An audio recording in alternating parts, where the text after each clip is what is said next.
My name is Dévi and welcome to Book Connoisseur.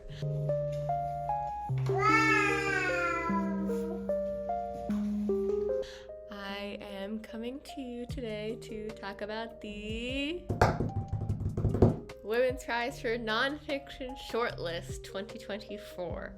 So there are 6 books on this list and I somehow managed to already have read 3 of them, so I've read half the list, and I will tell you about those books and then tell you what I know about the other 3. So the first book is Thunderclap by Laura Cumming, and this book I talked about a bit in my March wrap-up, which already came out, hopefully.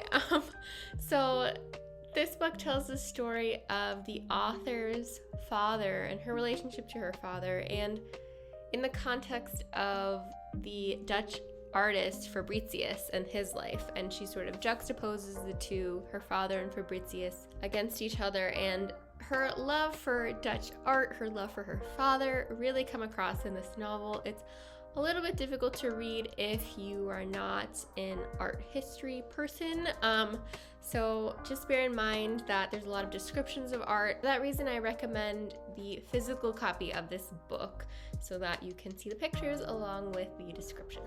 The next book is Doppelganger by Naomi Klein. So this book I have not read yet, and I cannot believe it because I had it in my possession for so long from the library, but then I had to go back. So sadly, I haven't read this book yet, but I'm hoping to get it back from the library soon. And this book tells the story of Naomi Klein, who is a political journalist. She shares the name with someone online who is very right-wing conspiracy theorist on the internet type person, and they get confused for each other often. And she's very much not that way. So it'll be interesting to read about how, that has affected her career, her life, what have you. The next book is How to Say Babylon by Safia Sinclair.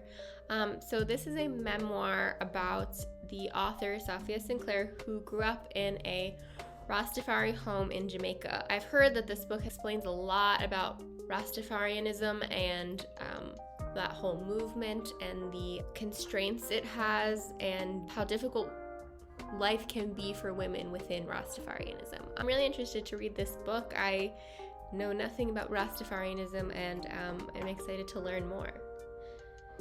So the next book I have read already. It is All That She Carried by Taya Miles, and this book tells the story of a cotton sack that was found at a garage sale and recovered and saved because the person who found it thought it might be significant.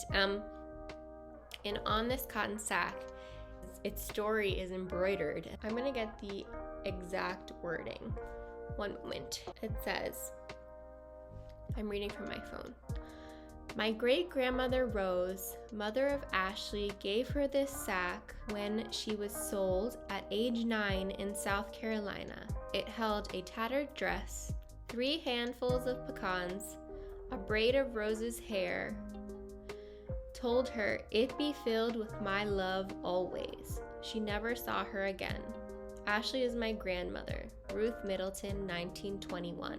Wow. I mean, can you imagine finding that at a garage sale? There's not a lot of information about Rose or Ashley, so she gives what information she can find on them and also speculates a lot based on other enslaved people's narratives at that time in South Carolina mostly. A lot of enslaved people's narratives are told through craft.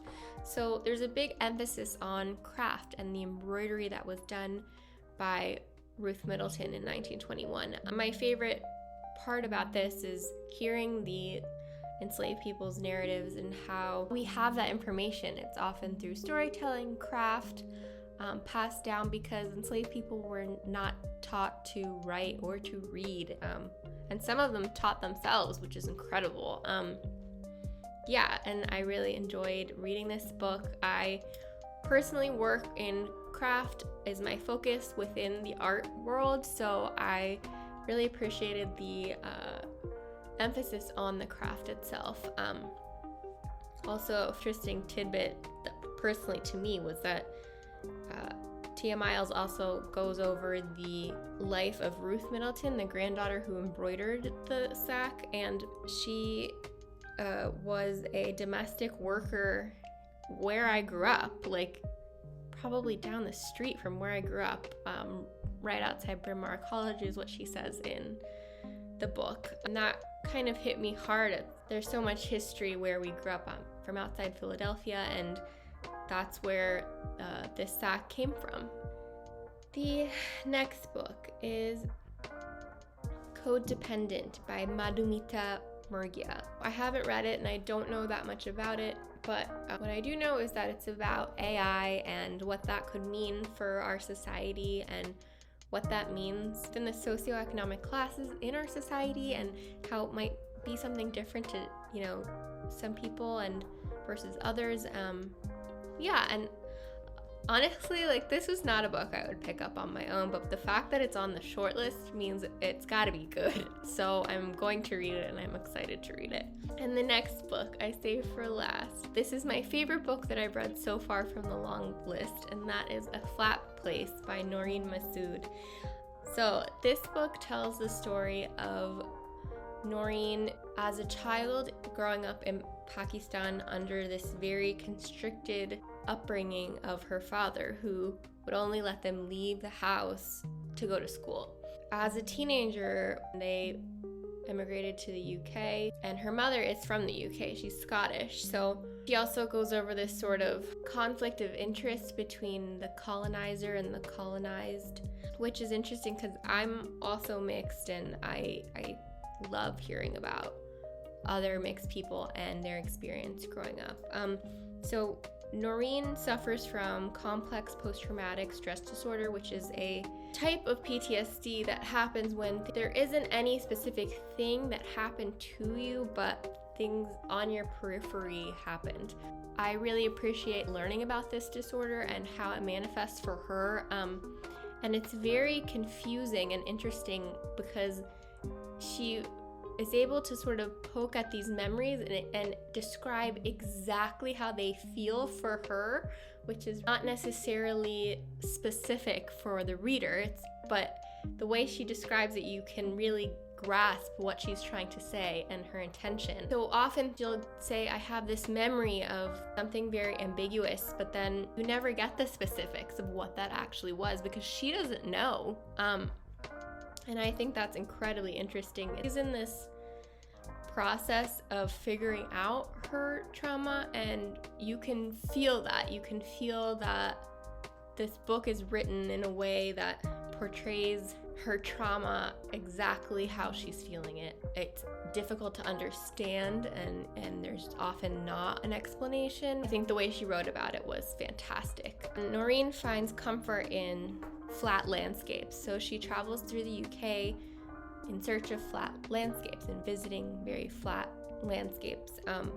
None of these landscapes were familiar to me, and I felt like I was there. I really felt the shale under my feet. It was beautiful writing, beautifully done.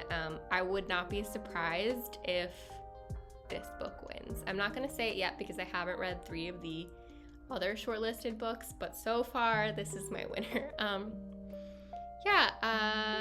excited to read the next 3. I'll let you know how I feel, hopefully before the winner is announced. I'm looking forward to hearing about the Women's Prize for Fiction shortlist coming at the end of April, and I will update you then with my reading on all of this probably.